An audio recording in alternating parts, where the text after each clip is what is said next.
ओम नमः सिद्धेभ्यः जय श्री ओम नमः सिद्धेभ्यः जय श्री ओम नमः सिद्धेभ्यः।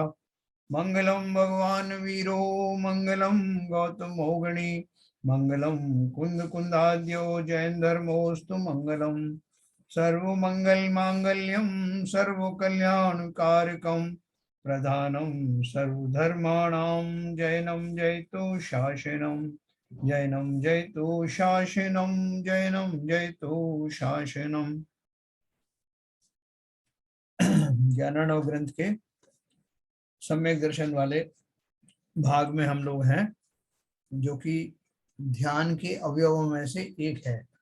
ध्यान लगाने के लिए जीव का सम्यक दृष्टि होना आवश्यक है। जिस ध्यान की अपन चर्चा कर रहे हैं उस ध्यान के लिए। बाकी तो लोक के बहुत सारे ध्यान हैं, जिनमें से खोटे ध्यान भी है, अर्थ ध्यान, रौद्र ध्यान, जो समस्त संसारी जीवों को होते हैं।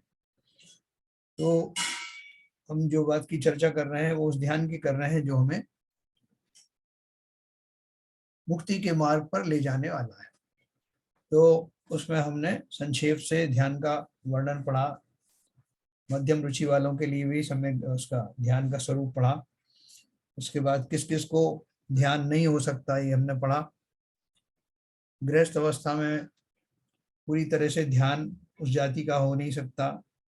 मुनि होने के बाद भी अगर वो मुनि में सम्यक दृष्टिपना नहीं है, उसमें दोनों ही चीज आ गई, जो दूसरे मतों के हैं या जैन मतों के हुए, तो वो ध्यान का पात्र नहीं हो सकता। तो जो उसका जो सबसे पहला जो अवयव है, जो भली भांति ध्यान के लिए शुरू से ही आवश्यक है, उसका नाम है सम्यक दर्शन, जो अपन पढ़ रहे हैं। सम्यक दर्शन के बारे में बहुत सारी जीवों को बहुत सारी धारणाएं हैं। कुछ धारणाएं बिल्कुल बेबुनियाद है। जैसे कि हम ये मानते हैं कि इवन व्यवहार सम्यक भी जो है वो इतना साधारण नहीं है। यहाँ तक लिखा है शास्त्रों में कि व्यवहार सम्यक दर्शन भी उनको होता है जिनको कि निश्चय सम्यक दर्शन होता है। तो हम लोग क्या मान लेते हैं कि निश्चय सम्यक दर्शन तो होता रहेगा, व्यवहार सम्यक दर्शन अलग होता है और वो तो हम प्राप्त कर ही लेंगे। तो एक्चुअली वो निश्चय सम्यक दृष्टि ही जब व्यवहार वाले रूप में आते हैं तो उनको व्यवहार सम्यक दर्शन कहा जाता है। तो इसलिए निश्चय सम्यक दर्शन वाले को ही किन किन्हीं भूमिकाओं में, जो कुछ उनका जो धार्मिक अनुष्ठान आदि होते हैं, उस उन भूमिकाओं में जब वो आते हैं, भक्ति आदि के मोड में जब आते हैं निश्चय सम्यक दृष्टि, तो उस भूमिका में उस समय वो व्यवहार सम्यक दृष्टि कहलाते हैं। ये चर्चा अपन बहुत विस्तार से पहले भी की और आगे भी करेंगे। हाँ, एक बात जरूर और है, अलग है कि एक शास्त्रों में दो तरह से और भेद किया है, वीतराग सम्यक दर्शन और सराग सम्यक दर्शन। तो वो सराग सम्यक दर्शन वो है जो कि राग से अभी मिश्रित है, जो अभी चारित्र की उत्कृष्ट दशा के साथ में प्रकट नहीं हुआ है। और राग वो कोई साधारण राग नहीं होता, जो संसारी जीवों का राग है वो राग नहीं है। जिनेन्द्र देव आदि की भक्ति के जो भाव होते हैं और उसके चार और अंग हैं जो अपन पढ़ेंगे, वो मिलाकर के वो व्यवहार सम्यक दर्शन में आता है। हम क्या करते हैं कि अपनी सहूलियत के हिसाब से निश्चय सम्यक दर्शन तो स्वरूप पढ़ के वैसे ही घबरा जाते हैं, व्यवहार सम्यक दर्शन में कहीं अपने अपने लिए स्थान बनाते हैं। जैसा व्यवहार सम्यक दर्शन में ये यहाँ मैं खड़ा हुआ। तो व्यवहार सम्यक दर्शन भी बेनाला जी ने अपनी पुस्तक में बहुत क्लियर लिखा है कि जो सम्यक दृष्टि है, वास्तविक सम्यक दृष्टि है, वही व्यवहार सम्यक दृष्टि हो सकते हैं, क्योंकि मिथ्या दृष्टि व्यवहार सम्यक दृष्टि नहीं हो सकता, ऐसा लिखा। तो उस व्यवहार सम्यक दर्शन में हम कहाँ खड़े हैं उसकी चर्चा भी अपन यथा जगह योग्य जगह पर करेंगे, जिससे हम भ्रमित ना हो जाए कि रहें तो हम मिथ्या दृष्टि और मान लें अपने आप को सम्यक दृष्टि। अगर एक बार मान ही लिया है तो फिर हम सम्यक दर्शन, वास्तविक सम्यक दर्शन प्राप्त करने का मार्ग बंद हो जाता है कि हम तो है जो है सम्यक दृष्टि। इसलिए बहुत अच्छे से समझना, हम जिस भूमिका में हैं उस भूमिका को मान लेने में भी कोई हर्ज नहीं है, क्योंकि मिथ्या दृष्टि ही सम्यक दृष्टि बनता है। तो चलिए मैं आपको स्क्रीन शेयर करता हूँ, फिर अपन इसकी चर्चा करते हैं।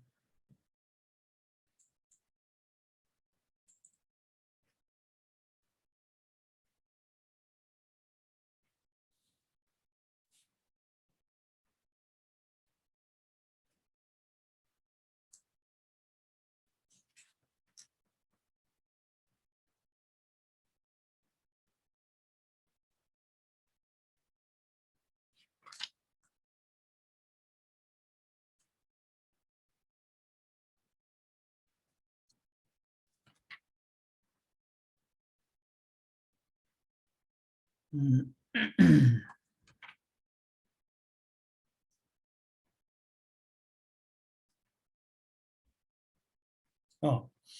ये 4 नंबर पे हम पढ़ रहे थे।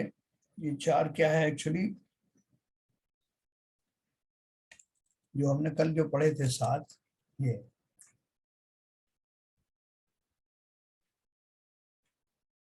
इसमें इन्होंने कुछ चीजें जो हैं दूसरे ग्रंथों से भी ली हैं, तो वो मैं आपको बताऊंगा। यहाँ अपन ने जो लास्ट पढ़ा था 7वां, ये पढ़ा था बल्कि छठा, जो जीवादि पदार्थों का श्रद्धान करना है वही नियम से दर्शन है। यह सम्यक दर्शन निसर्ग से यानी स्वभाव से अथवा अधिगम से यानी परोपदेश से भव्य जीवों के ही उत्पन्न होता है, अभव्य के नहीं होता।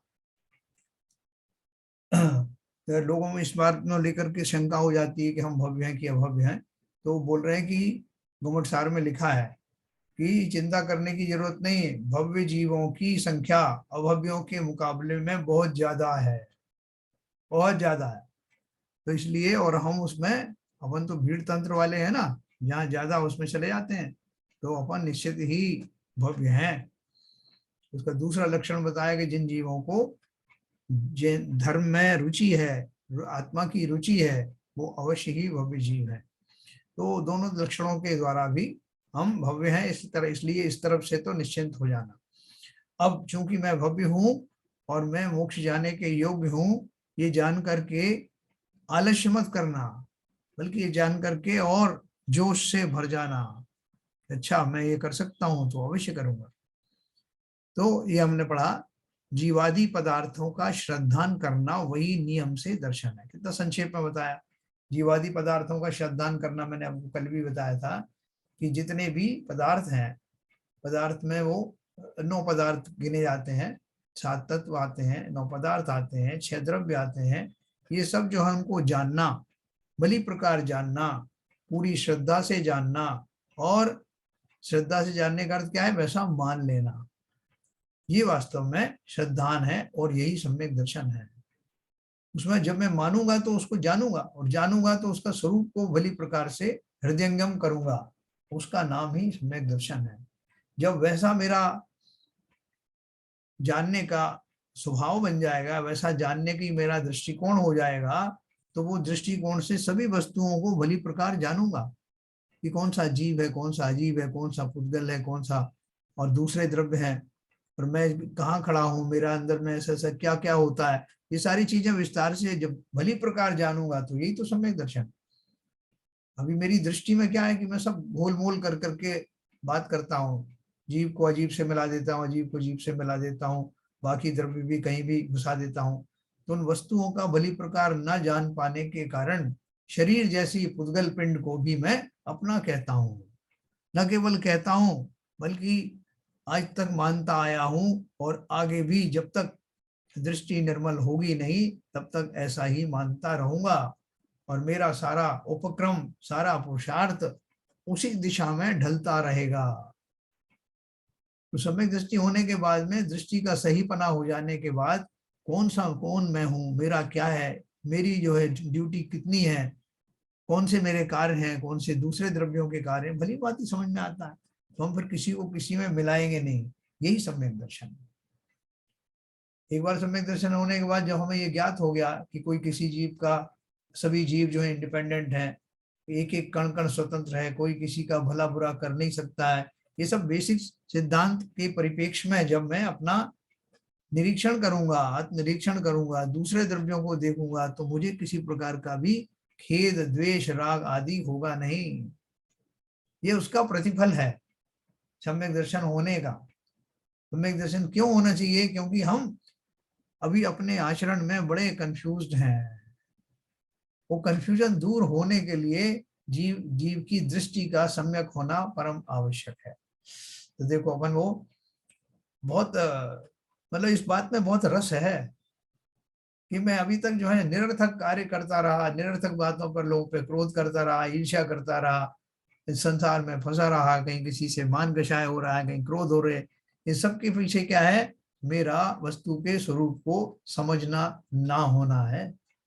भली प्रकार अगर मैंने वस्तु का स्वरूप समझा हो तो वस्तु माने अचेतन वस्तु की बात नहीं है। वस्तु स्वरूप में समस्त जीवादि और उनके प्रति उनके माध्यम से होने वाली घटनाएं और उनमें मेरा व्यवहार, ये सब चीजें वो वस्तु स्वरूप में आ जाती है। वो व्यापक है, लेकिन बहुत हम उससे परिचित हैं, कोई नई बात हमको नहीं है कि पहली बार हम सम्यक दर्शन की बात कर रहे हैं, पहली बार हम अपनी क्रियाकलापों की बात कर रहे हैं। हमने अपने क्रियाकलापों पर कभी दृष्टि डाली ही नहीं। सुबह से शाम तक मैं क्या करता हूँ, मैं किस बात से नाराज हो जाता हूँ, किस बात से खुश हो जाता हूँ, इनका एनालिसिस करने पे ही सम्यक दर्शन की प्राप्ति होने पर इनका एनालिसिस भली प्रकार से होता है, और भली प्रकार एनालिसिस करने से सम्यक दर्शन होता है ना, एक दूसरे से जुड़े हुए ना। क्योंकि सम्यक दर्शन प्राप्त करने के पहले जीव को जिनवाणी की रुचि होना, जिनवाणी में बताए गए मर्म को समझना, ये सब प्रोसेस शुरू होता है। तो देखो अपन बात कर रहे हैं 7 नंबर पे अब, ये जो अपन ने पहला पढ़ा था, क्षीण प्रशांत मिश्रासु मोह प्रकृतिषु क्रमात् तत्शाद्व द्रव्यादि सामग्र्या पुंसाम सदर्शनम त्रिधा। यह सम्यक दर्शन पुरुषों के द्रव्य क्षेत्र काल भाव रूप सामग्री से दर्शन मोह कर्म की 3 प्रकृतियों के, मैंने आपको इसमें बताया, इसमें जो पुरुष दिया है ना, पुरुष शब्द का अर्थ क्या है, संगी पंचेंद्रीय जीव के लिए लेना। दर्शन मोह कर्म की 3 प्रकृतियों के क्षय उपशम तथा क्षयोपशम रूप होने से क्रमशः 3 प्रकार का है। ठीक है ना, क्षयिक सम्यक, तो उपशम सम्यक और क्षयोपशम सम्यक। जो क्षयिक सम्यक होता है उसकी उसका स्टार्टिंग जो है वो केवली या शुद्ध केवली के पादमूल में जा करके जो क्षयोपशमिक सम्यक दृष्टि है, वो उस प्रक्रिया को स्टार्ट करके और वहां पर क्षयिक सम्यक दृष्टि बनता है। औपशमिक सम्यक दर्शन से क्षयोपशमिक सम्यक दर्शन होता है प्रकट, और क्षयोपशमिक से क्षयोपशमिक वाले ही क्षयिक सम्यक दृष्टि बनते हैं। ये अपन ने विस्तार से पंचलब्धि आदि में पढ़ा था, और मैं आपको यथा योग्य जगह पर और फिर से बताऊंगा। तो सम्यक दर्शन पुरुषों के द्रव्य क्षेत्र काल भाव रूप सामग्री से, यानी ये सब सामग्रियां मिल जाएं, जुट जाएं, इन सब का निमित्त मिल जाए, तब दर्शन मोह कर्म की 3 प्रकृतियां, कौन सी 3 प्रकृतियां हैं, अपन ने पढ़ा था कि जिस समय जीव को सम्यक दर्शन होता है उस समय उसके मिथ्यात्व कर्म की 3 टुकड़े होते हैं। कौन से हो जाते हैं, मिथ्यात्व, सम्यक मिथ्यात्व और सम्यक प्रकृति। ऐसे वो 3 भाग में बढ़ जाते हैं, जिसमें मेजर पोर्शन मिथ्यात्व वाला, जो मेजर मिथ्यात्व वाला मिथ्यात्व के नाम से है। सम्यक मिथ्यात्व में मिश्र प्रकृतियां हैं, और सम्यक प्रकृति में क्षयोपशमिक सम्यक वाली प्रकृति है। तो इस तरह से 3 है, अपन और विस्तार से पढ़ेंगे। 3 प्रकृतियों के क्षय उपशम तथा क्षयोपशम होने से क्रमशः 3 प्रकार का है। क्षय का अर्थ तो क्या है, इन प्रकृतियों का क्षमता से नष्ट हो जाना, तो वो क्षय हो गया।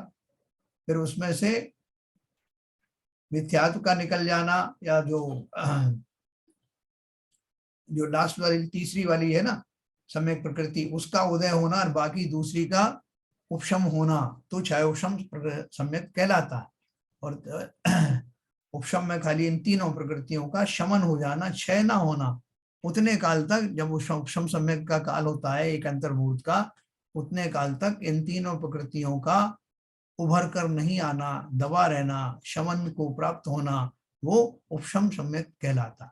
क्योंकि इन प्रकृतियों के कारण जो मेरा जो सम्यक भाव हो नहीं पाता, इसलिए उतने काल के लिए, एक अंतर्मुहूर्त काल के लिए प्रकृति ने ये व्यवस्था दी है कि हम एक अंतर्मुहूर्त तक उस तरह का, उस जाति का सम्यक दर्शन प्राप्त कर सकते हैं।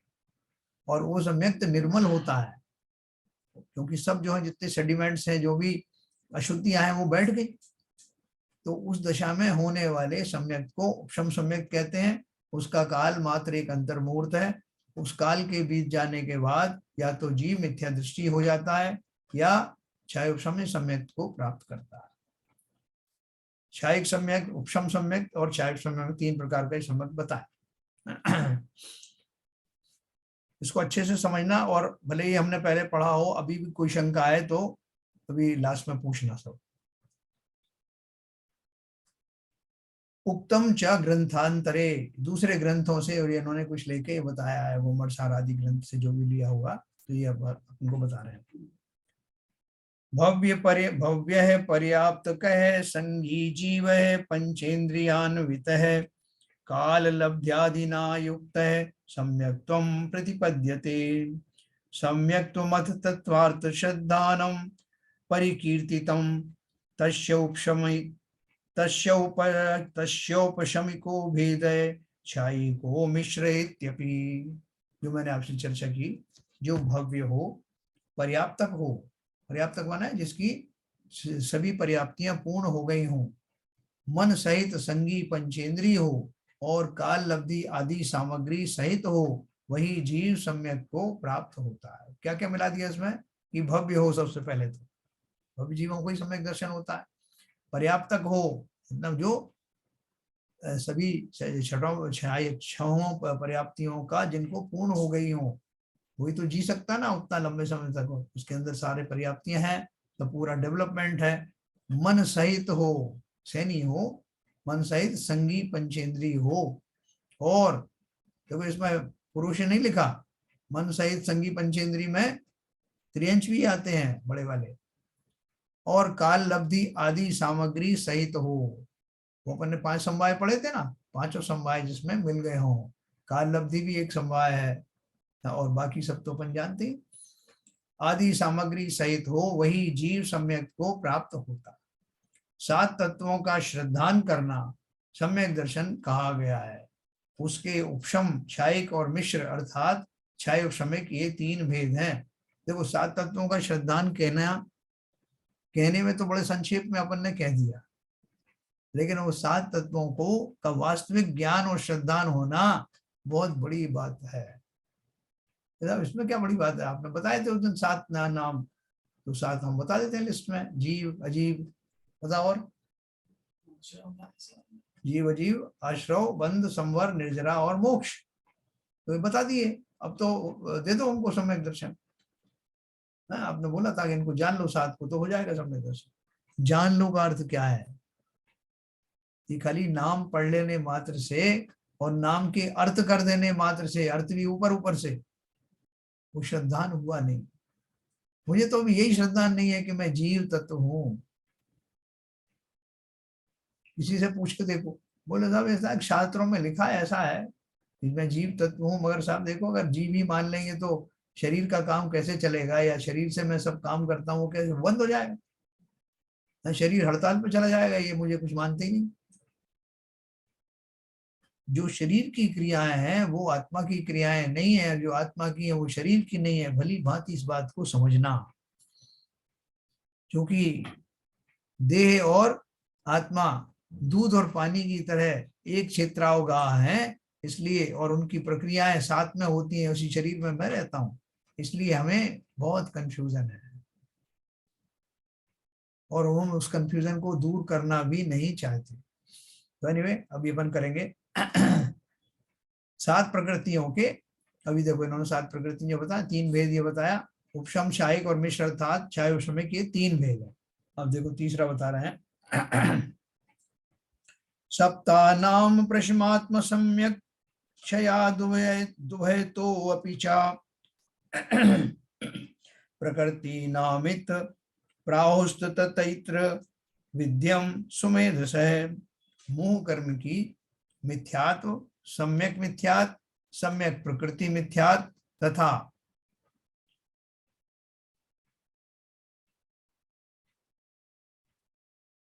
अनंतानुबंधी क्रोध मान माया लोभ, इन 7 प्रकृतियों के उपशम, क्षयिक और क्षयोपशम 3 प्रकार सम्यक का होना सम्यक ज्ञानी पंडितों ने कहा है। ये 3 प्रकार के सम्यक होने में ये 7 प्रकृतियों का, पूरी 7 प्रकृतियां कैसे हो गई, तो उसमें 4 अनंतानुबंधी जो कषाय हैं वो भी इसमें मिला दी, क्योंकि ऐसा नियम है जब जीव को सम्यक दर्शन होता है तो न केवल मोहिनी कर्म की ये 3 प्रकृतियां दर्शन मोहिनी की, बल्कि चारित्र मोहिनी की चारित्र मोहिनी में क्या आता है, कषाय आती सारी। तो वो चार तरह की कषाय की चार भेद है ना, अनंतानुबंधी, अप्रत्यख्यान, प्रत्यख्यान, अप्रत्यख्यान और संजनन। तो उनमें से जो पहली वाली कैटेगरी अनंतानुबंधी कषाय, जो जीवों का को संसार में अवश्य ही पटके रखती हैं, उनका भी साथ साथ में अगर उपशम हो गया, तीन प्रकृतियां दर्शन मोहिनी की और ये चार प्रकृतियां अनंतानुबंधी वाली कषाय की, ऐसे 7 प्रकृतियों का अगर उपशम हुआ तो औपशमिक सम्यक, अगर क्षयोपशम हुआ तो क्षयोपशमिक सम्यक, और क्षय हुआ तो अपना ये क्षयिक सम्यक हो गया। तो इसलिए उन्होंने लिखा उपशम से उपशम सम्यक और क्षय से क्षयिक सम्यक, और कुछ क्षय तथा कुछ उपशम होने से क्षयोपशमिक सम्यक तो होता।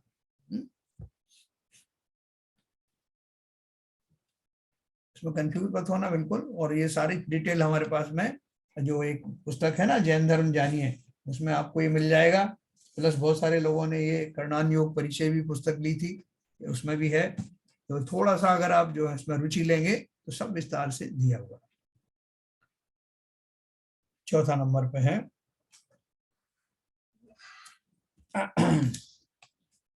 एकम प्रशम संवेग दयास्ति, दयास्ति क्यादि लक्षणम आत्मनः शुद्धि मात्रम शादित रक्ष है, शादित रच समन्ततः।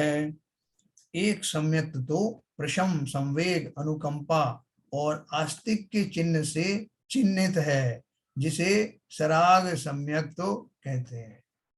ये व्यवहार सम्यक का एक भेद है। और दूसरा समस्त प्रकारता से आत्मा को शुद्धि मात्र है, जिसे वीतराग सम्यक कहते हैं। वास्तव में इनमें क्या है, दोनों में भेद क्या है कि एक वाले में किंचित राग मिला हुआ है, और राग कैसा है, भक्ति वाला राग है, उच्च कोटि का राग है, संसारी राग नहीं है। लेकिन चूंकि ऊपर की भूमिकाओं में समस्त प्रकार की भक्ति आदि प्रवृत्ति रूप संयम भी निकल जाता है, इसलिए वहां पर उच्च कोटि का चारित्रिक गुण वाला परम वीतरागी, वीतरागी के नाम था, चारित्र में भी वीतरागता आने लगती है, आ जाती है, उसे वीतराग सम्यक तो कहते हैं। तो चतुर्थ गुण स्थान वाले जो जीव हैं उनमें ये सम्यक में ये थोड़ा सा ये सराग सम्यकपना आता है, जो दोष के रूप में माना जाता है, उस दोष को भी निकाला जाता है बाद। तो देखो आगे देखें, जैसे उनको साधर्मी भाइयों के लिए कुछ करने का भाव होता है, या जिनेंद्र देव की पूजा आदि का भाव होता है, मंदिर निर्माण आदि करने के भाव होते हैं। तो ये सब जो है उसमें आते हैं। जो 4 कैटेगरी बताई ना उन्होंने, प्रशम, संवेग, अनुकंपा और आस्तिक, मैं आपको इनका स्वरूप भी बताऊंगा। 8 नंबर पर देखते हैं। द्रव्याधिक मथा साध्य तज्जीवै प्राप्यते क्वचित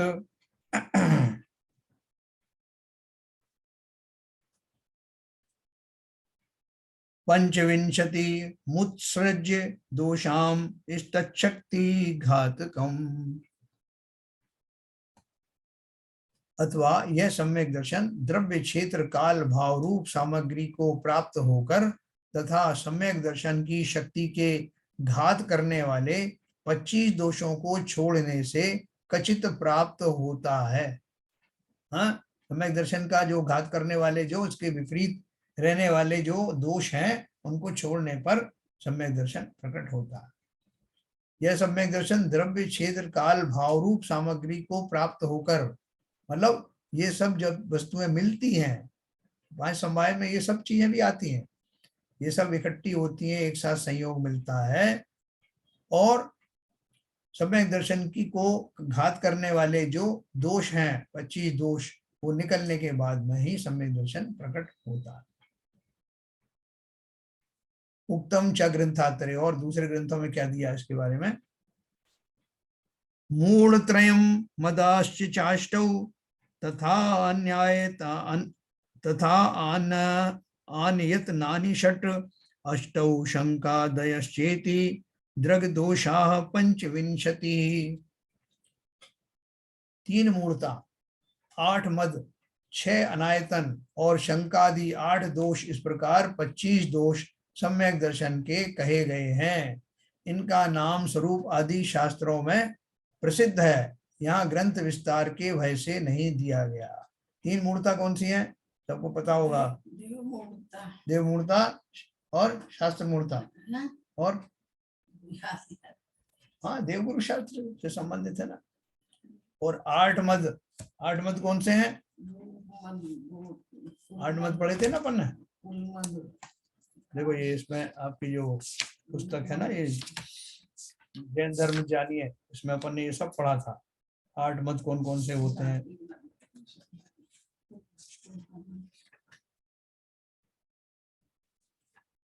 है ना, जैसे पूजा मद है, आपका रूप मद है, ऐश्वर्य मद है, इस तरह के 8 मद अपन ने पढ़े थे।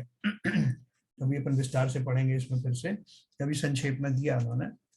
तो ये जो है 3 मूर्ता 8 मद, ये कितने हुए? 3 और 8 11, 6 अनायतन, यानी कुगुरु कुशास्त्र कुदेव को और मानने वालों को सही मानना, ये 6 अनायतन है। और शंकादि 8 दोष, शंका आदि जो 8 दोष हैं वो 25 दोष मिला करके हो गए। 3 और 6 9 और 8 17, 8 3 11 6 17, 17 और 8 25, है ना। शंका आदि 8 दोष, इस प्रकार 25 दोष सम्यक दर्शन के कहे हैं, जिनमत में संदेह न कीजिए। इनका नाम स्वरूप आदि शास्त्रों में प्रसिद्ध है, वहां यहाँ ग्रंथ विस्तार के भय से नहीं लिया गया। अब सम्यक के विषयभूत सप्त तत्वों का वर्णन करते हैं, है ना। ये कहीं भी देखना आप फिर से, क्योंकि मैं बताऊंगा तो फिर भूल जाएंगे आप इसको। जैन धर्म जानिए में या कर्णानुयोग परिचय में या पंचलब्धि में, सब में आपको मिल जाएंगे। अब सम्यक के विषयभूत सब तत्वों का वर्णन करते हैं। 7 तत्व कौन से हैं? विषयभूत मतलब जिनके सही स्वरूप को समझने से सम्यक दर्शन हो जाता है। 7 तत्वों की प्रतीति बताई ना, वो 7 तत्व कौन से हैं? जीवा जीवाश्रवा वंदे संवरो निर्जरा तथा मोक्षसि चेतानि सत्वेव तत्वान्यु चुर्मनीषणा है। पंडितों ने जीव अजीव आश्रव बंध संवर निर्जरा और मोक्ष ये 7 ही तत्व कहे हैं। अब इन 7 तत्वों का विशेष वर्णन करते हैं।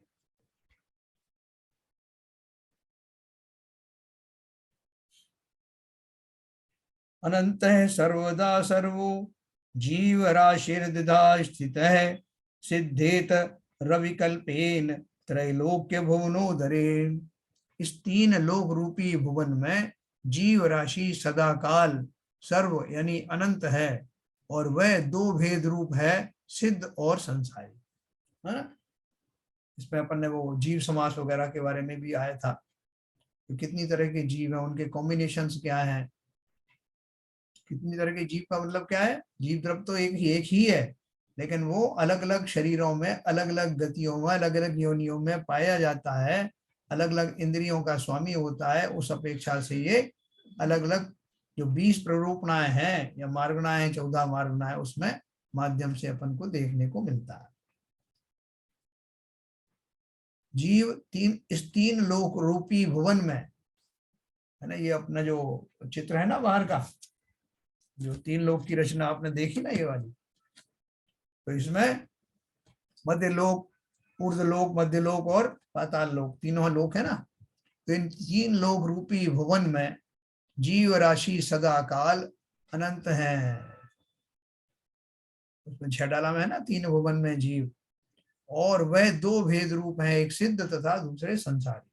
सबसे टॉप पे जो बैठे हुए हैं, जो टॉप पर स्थित हैं, वो है हमारे सिद्ध परमेष्ठी, और बाकी नीचे हम सब कौन है?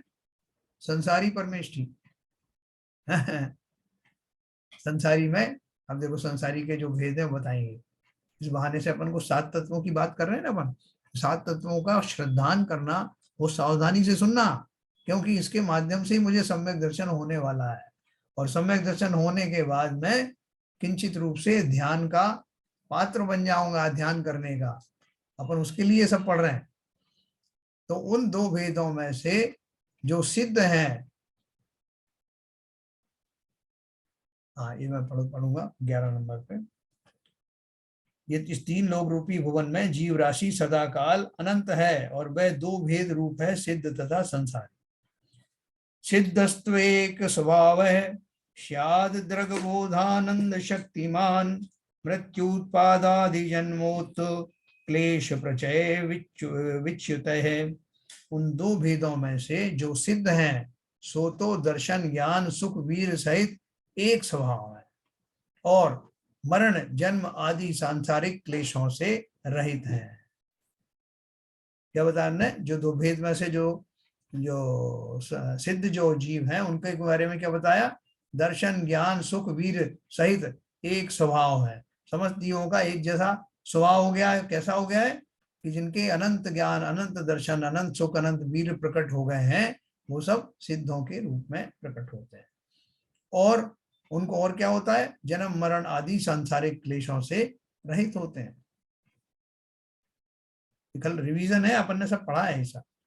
12 नंबर, चर स्थिर भवोद भूत विकल्प ही कल्पिता पृथक भवन्त्यनेक भेदास्ते जीवा संसार वर्ती न।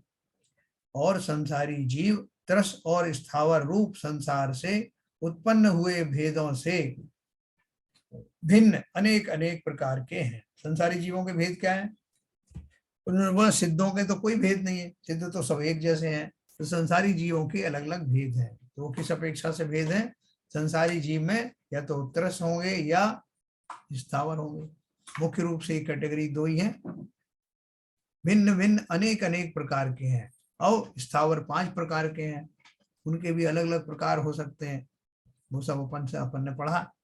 जैसे पृथ्वी काय के जीव हैं, जल काय के जीव हैं, अग्नि काय के जीव हैं, वायु काय के जीव हैं, वनस्पति काय के जीव हैं। तो उनमें भी कितने कितने भेद हैं। वनस्पति काय कह देने से 10 लाख प्रकार की वनस्पति जी होती है, तो उसमें रहने वाले जो जीव हैं उसी प्रकार से सब में मनुष्य कितने प्रकार के, कितने लाख प्रकार के हैं, योनियां सब मिला के है ना, वो 84 लाख। तो वो हो गया जो त्रस जीवों में। संसारी जीव त्रस और स्थावर रूप संसार से उत्पन्न हुए भेदों से भिन्न भिन्न अनेक प्रकार के हैं।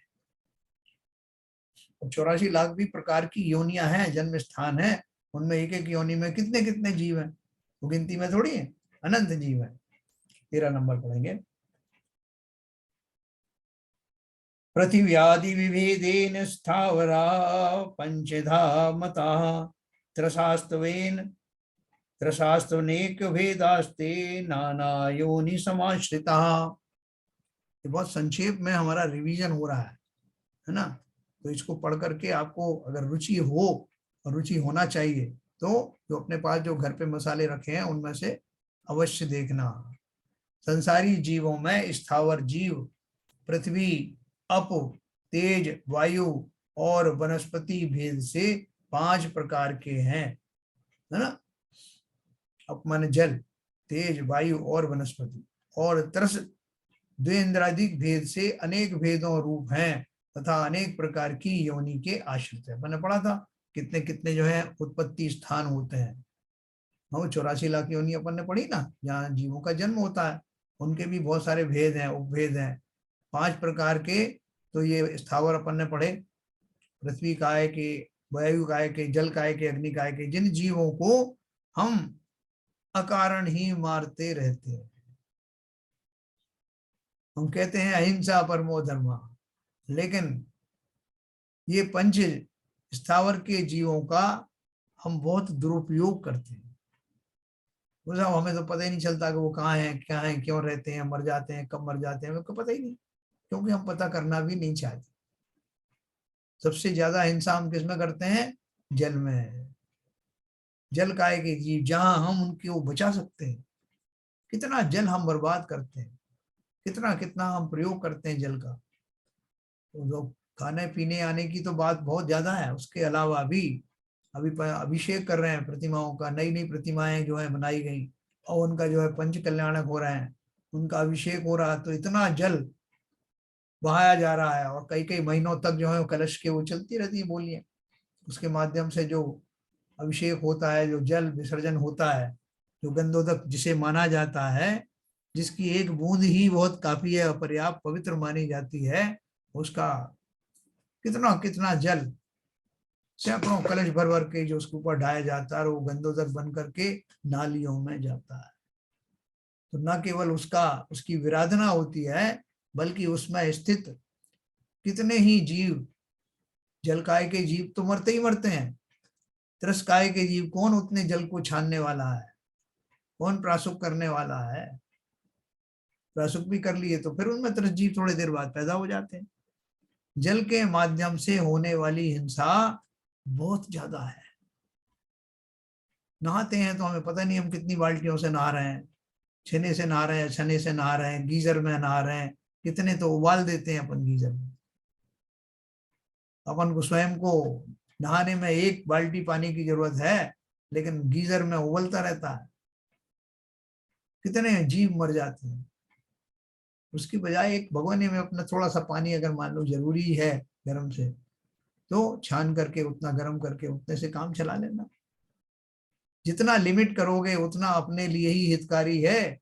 उन जीवों की जो हत्या कर रहे हो उनकी एफआईआर लिखी जाती है, प्रकृति में लिखी जाती है।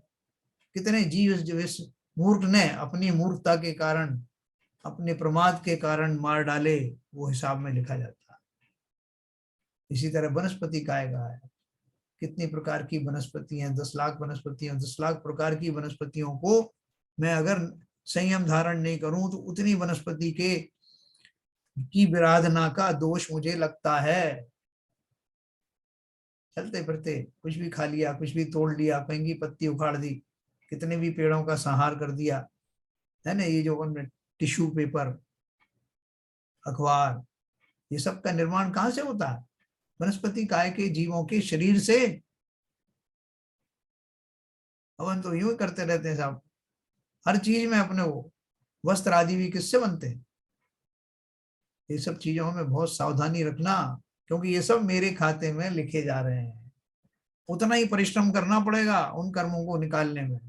तो अगर हम चाहते हैं कि हमें ज्यादा बोझा ना सहना पड़े, और उनका उदय आता रहता है समय समय पर, ये थोड़ी कि आपने भंडारण में रख दिया देखेंगे साहब फिर क्या होगा। जो हमें रोग शोक आते रहते हैं वो ऐसे ही नहीं आते हैं। हमको लगता है और साहब जरा सा ऐसा हो गया था, मैंने वो पानी में नींबू डाल के पी लिया था साहब तो मुझे जुकाम हो गया था, और कोई खास बात नहीं। ये ऐसे ही नहीं हो जाता, ये सब तो बाह्य कारण है। आंतरिक कारण है मेरे कर्मों का उदय आना, अस्थिर नाम के कर्म का उदय आना। और भी बहुत सारी घटनाएं होती हैं, मेरे स्वजनों का एक्सीडेंट हो जाए, किसी और का हो जाए, मैंने उन जीव राशि के कितने स्वजनों को मार डाला। ये ध्यान रखना। इसलिए क्योंकि मैं सम्यक प्राप्त करने जा रहा हूं, इसलिए इतने सावधान अवश्य रहना। जीव कहाँ कहाँ पाए जाते हैं, कहाँ से कहाँ मैं घसीट घसीट करके कुर्सी टेबल ये वो थालियां, कितने जीव मार डालता हूँ। जो चीज मैं उठा के रख सकता हूँ, जो जहां तक संभव है उनको ना करके मैं वृथा ही इन जीवों का की हत्या का बोझ अपने ऊपर ले लेता हूं। तो त्रस द्वेन्द्रियादिक भेद से अनेक भेद रूप है और अनेक प्रकार की योनि के आश्रित है। ठीक है ना। ये पांचों अच्छे से समझ लेना कि ये जो सब ये दोष हैं ये मेरे खाते में लिखे जा रहे हैं। अगला है 14 नंबर।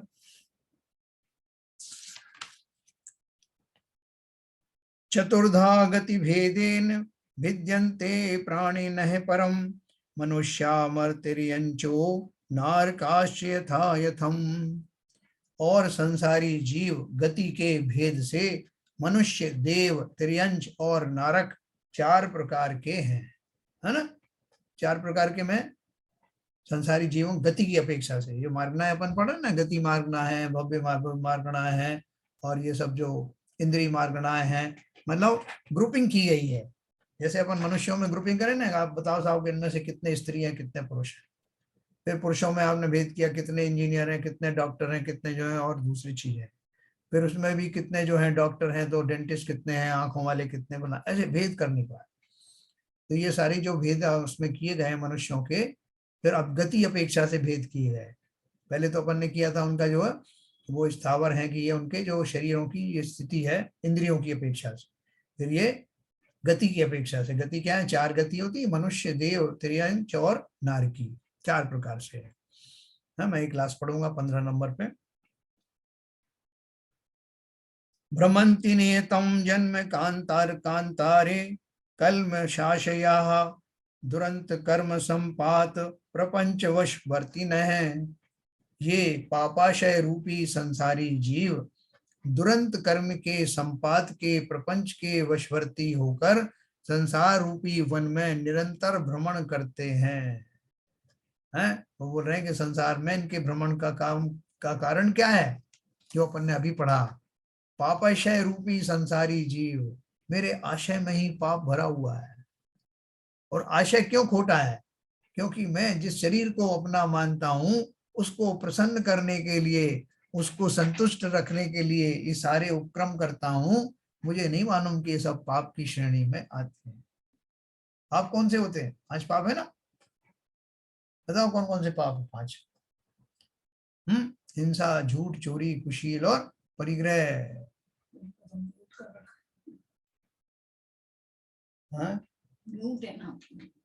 और परिग्रह में सारी कषाय भी आ जाती है, मिथ्यात्वादी आ जाता है। इसलिए जब पाप कहे जाते हैं तो उसमें न केवल पाप बल्कि समस्त कषाय, मिथ्यात्वादी सभी समाहित हो जाते हैं। और वो उसको समाहित करने से बचाने के लिए सम्यक दर्शन की प्राप्ति होना परम आवश्यक है।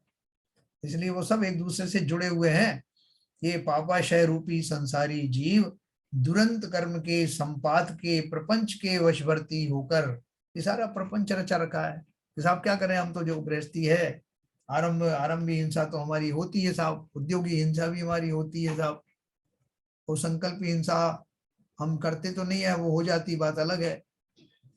ऐसे हमने कोई भी हिंसा का वास्तव में विधिवत त्याग किया नहीं, और उस प्रमाद के कारण से हम निरंतर ही भ्रमण कर रहे हैं। हमें पता नहीं चलता ये रोग क्यों आ रहे हैं मेरे, क्यों मेरा धन चला जाता है, क्यों मुझे दूसरे ऐसे ऐसे अशुभ समाचार सुनने को मिलते हैं, क्यों मैं दूसरी गतियों में चला जाता हूं। ये हम कभी विवेक पूर्वक चिंतन करते ही नहीं। क्योंकि जब तक हम ठीक ठाक हैं तब तक तो हमें चिंतन की जरूरत, हम समझते नहीं। जब थोड़े बहुत दुखी होते हैं तब भी हम ऊपर ऊपर की दवा दारू कर करा के ठीक हो जाते हैं। हमको नहीं मालूम कि जब हम ठीक होते हैं तब भी हमारा उस कर्म से निजात मिल जाने के कारण, कम हो जाने के कारण, या शुभ कर्मों का उदय होने के कारण पीड़ाएं थोड़ी कम लगती हैं। लेकिन वो निरंतर साइकिल के पेडल की तरह से कभी धूप कभी छाया वाली स्थिति बनी रहती है। चलिए मैं आपको अनम्यूट करूंगा।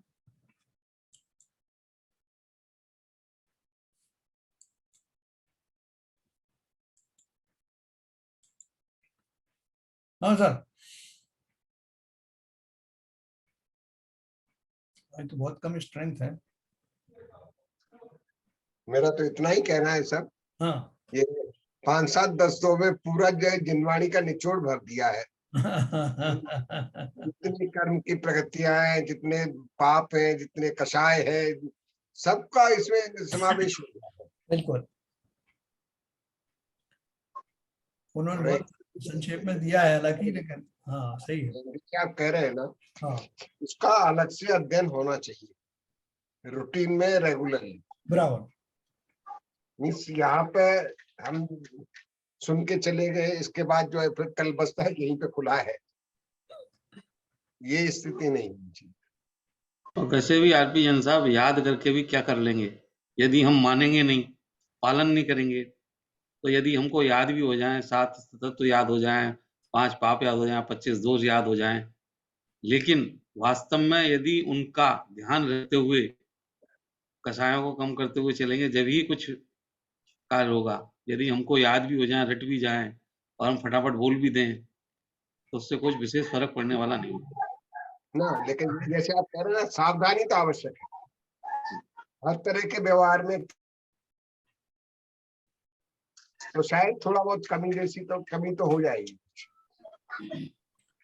लेकिन हाँ, सिर्फ नाम रटने से उससे सही है, कोई काम सरने वाला नहीं है।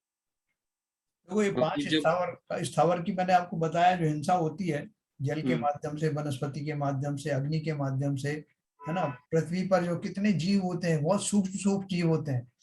तो हम जो चीजों को घसीटते रहते हैं उसके सामने से, आए और चौकी घसीटी, कुर्सी घसीट के लिए आए, क्योंकि हम उठाना नहीं चाहते। उसमें आया ना कि जो चीज जो है उठा नहीं सकते उसको सरका देना चाहिए, जिसमें जिम्मेवारी सबसे बड़ी होती है ना, उसे उठा नहीं सकते तो दूसरे को सरका दी जाती। तो उसी तरह से हम थाली उठाना है तो उठा के रख सकते हैं, इतना तो बल है ना हमारे शरीर में। थाली है, अगर और कोई सब चीजें हैं, कुर्सी है, टेबल है, लेकिन हम उसको घसीट देते हैं। बस जैसे पानी का आपने कहा अभी, जैसे हम जैन हैं, हमको तो मालूम है कि इसके अंदर जीव है, ठीक है, लेकिन जिनको नहीं मालूम है, साउथ के अंदर पानी यदि किसी के यहाँ से फैल रहा है और वेस्ट हो रहा है ना, तो वो मानते हैं कि घर से धन बह रहा है, वाह, मतलब आपका बहुत नुकसान हो रहा है। और मैंने तो ऐसे लोग देखे जिन्होंने अपना 2 कमरे का मकान बनाया और उसमें, जैसे नॉर्थ में तो क्या है, पहले तो 60 फुट 80 फुट पे पानी आ जाता था, तो वो उन्होंने हैंडपंप लगवा लिया, तो पूरा घर सुबह शाम सारी कार गाड़ी सब पाना मोटर चला के वो धोते थे। तो हम लोगों को तो मतलब ये जो इसका ज्ञान, जो हम जैन हैं उनको ही सबको ज्ञान नहीं है कि पानी कितना यूज करना है, कितने में नहाना है। 1-1 घंटे बाथरूम में घुसे रहते हैं, रगड़-रगड़ के पानी पर पानी डालते रहते हैं। तो वास्तव में जो आपने बात उठाई ये अपनी, कि कितना पानी यूज करना है, कितना फैलाना है, कितना क्या करना है, बहुत विवेक से काम करना चाहिए।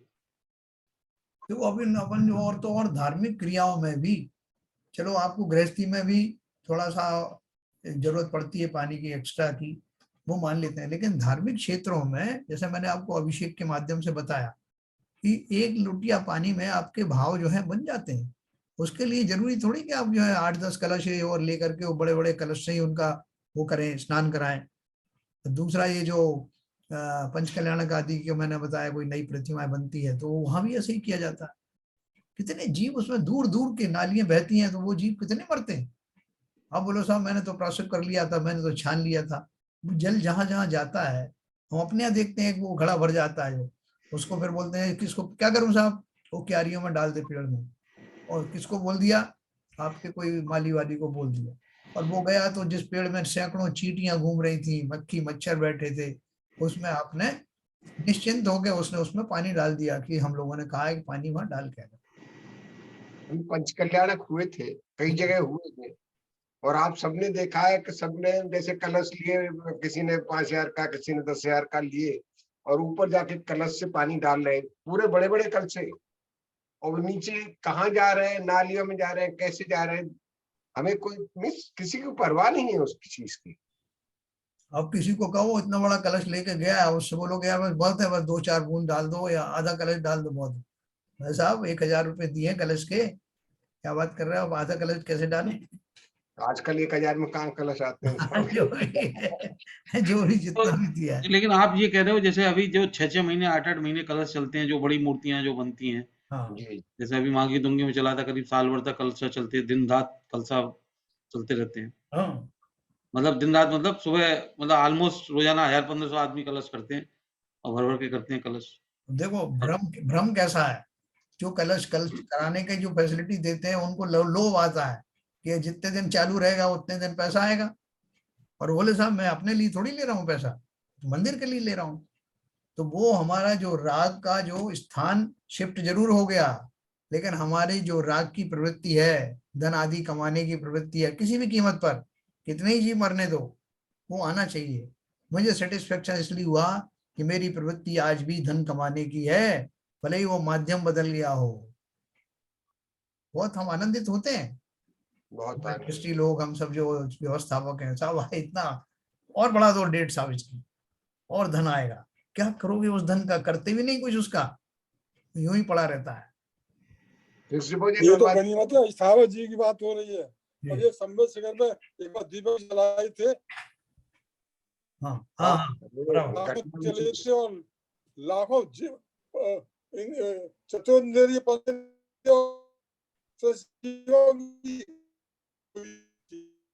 आपकी आवाज कट रही बाबू जी, वो इंटरनेट आपका बराबर नहीं चल रहा। हाँ 1 लाख दीपक जलवाए थे ना। गए थे।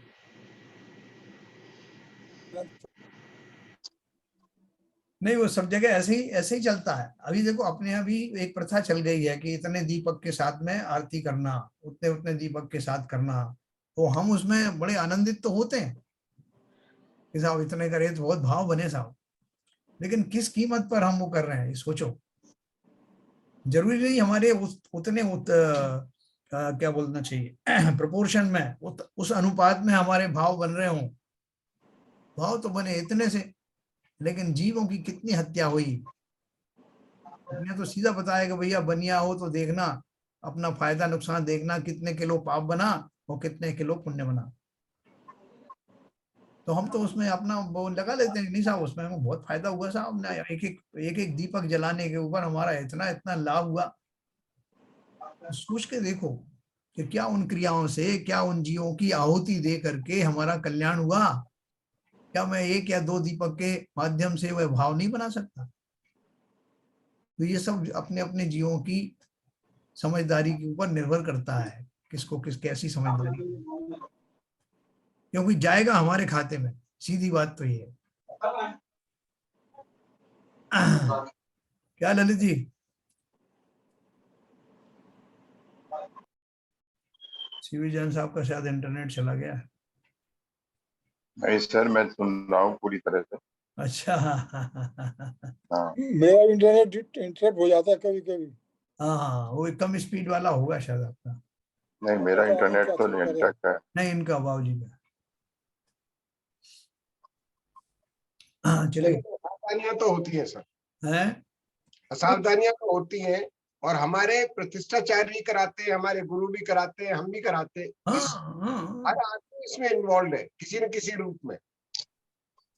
और आप हो उनको सकता ज्यादा आप ये कहोगे इस बारे में तो आपके ऊपर स्टैंप लग जाएगी कि आप हाँ ज्यादा ज्ञानी बन रहे हो ना। हाँ, एक और स्टैंप लगा देते हैं आजकल। हाँ, तो कोई दूसरे पंथ के हो आप, है ना। ये भी बड़ी विडंबना है।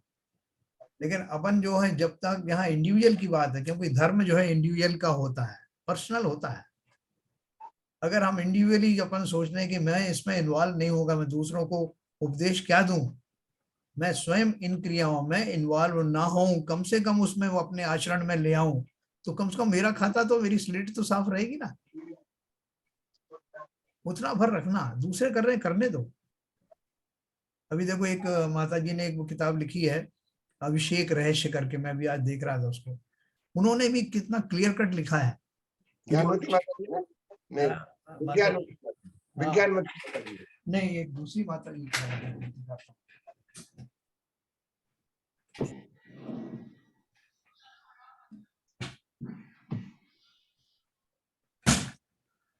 का 105 प्रशांत मती, ये प्रशांत माता जी, ठीक है।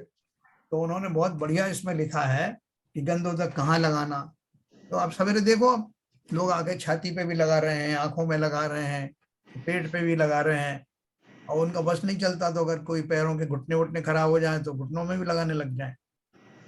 तो कोई उनको विवेक नहीं है कि क्या मैं वैल्यू है, क्या पवित्रता है, और मैं कहाँ उसको यूज कर रहा हूँ। मल मल के लगा रहे हैं, कोई पूरा सिर के ऊपर घुमा रहे हैं।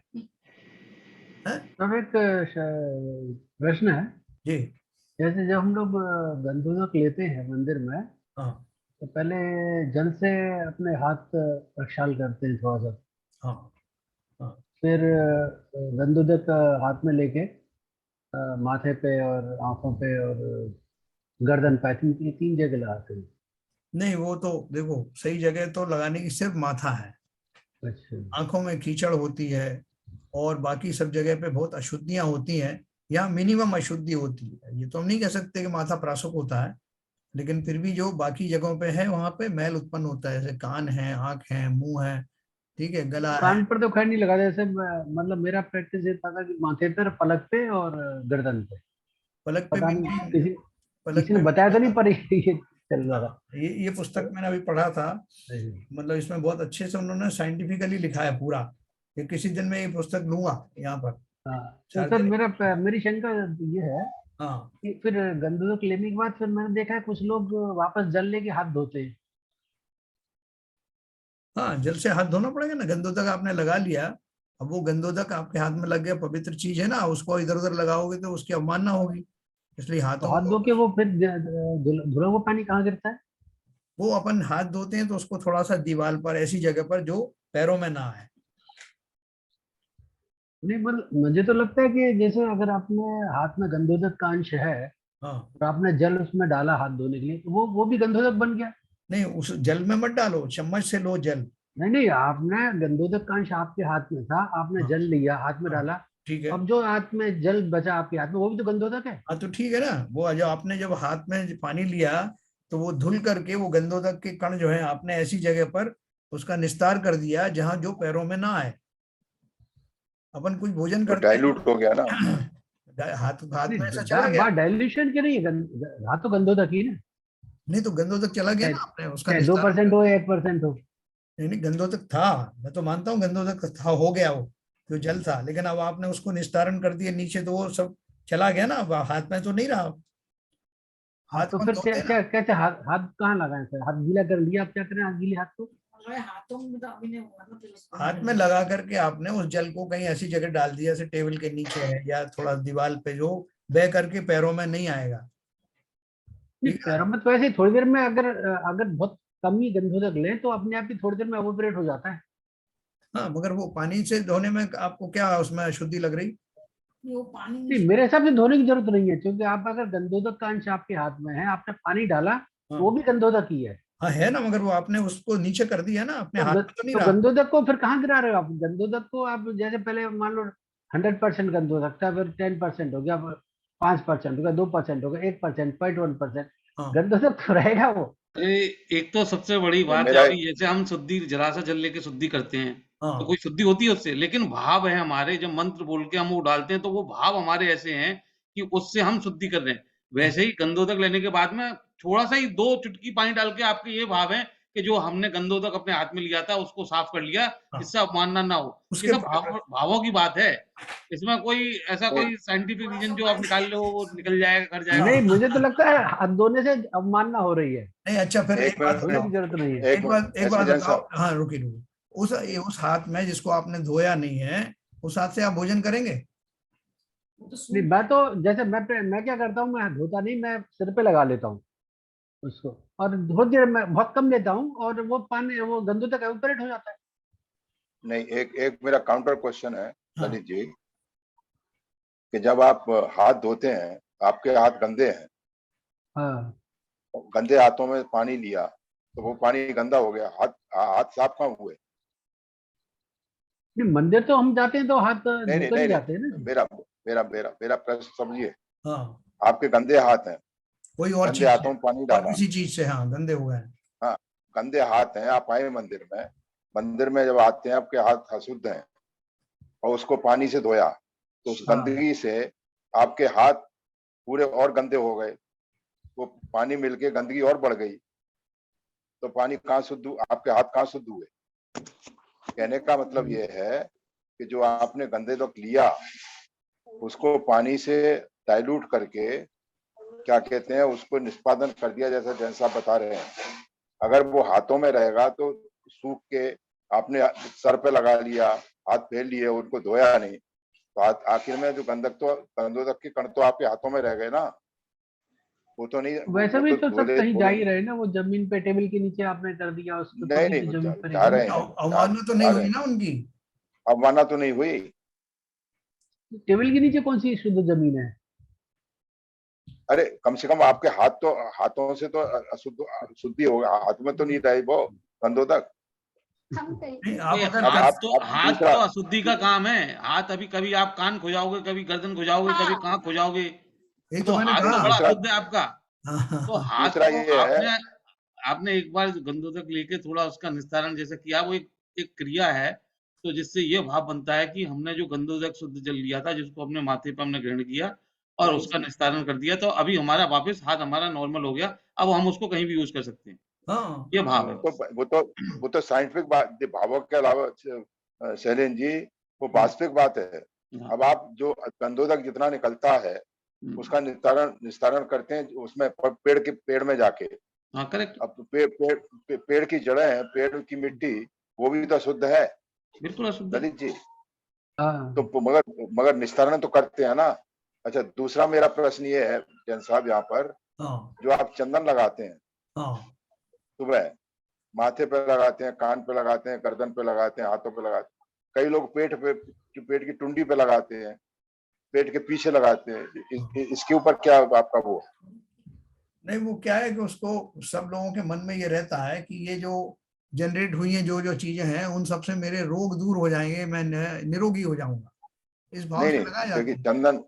चंदन पूजन करने से पहले, अभिषेक करने से पहले हाँ जो चंदन लगाते हैं, देखिए जो शुद्धि है, जो अपनी जो अपने माथा है, कान पे और गर्दन पे, अब उसके नीचे आप टुंडी पे लगा रहे हैं या पीठ के पीछे लगा रहे हैं, ठीक है? तो ये इसके बारे में अपना आगम कुछ इन क्रियाओं के बारे में कुछ कहता है क्या? देखो, अपने यहाँ तो खाली ये बताया कि जब वो पुजारी जो है पूजन करने के योग्य होता है तो वो जो अगर वो इंद्र बनने की भूमिका निभाता है, बहुत सारे लोग इंद्र बनते हैं ना, तो वो जी हाँ, आभूषण आदि पहनते हैं, तो आभूषण ना पहन करके वो कान में लगाया, जैसे कि प्रतीक स्वरूप कुंडल पहन लिया हो, है ना, जी इधर लगाते माथे पे जैसे कि हमने मुकुट धारण कर लिया है, उस जी हाँ, प्रक्रिया में वो चंदन लगाया जाता है। टुंडी पे कौन सा मुकुट धारण करते हो? ये वही तो कह रहा हूँ, टुंडी पे लगाना तो या पीठ कंदौली के बन गई ना, पीछे लगाना।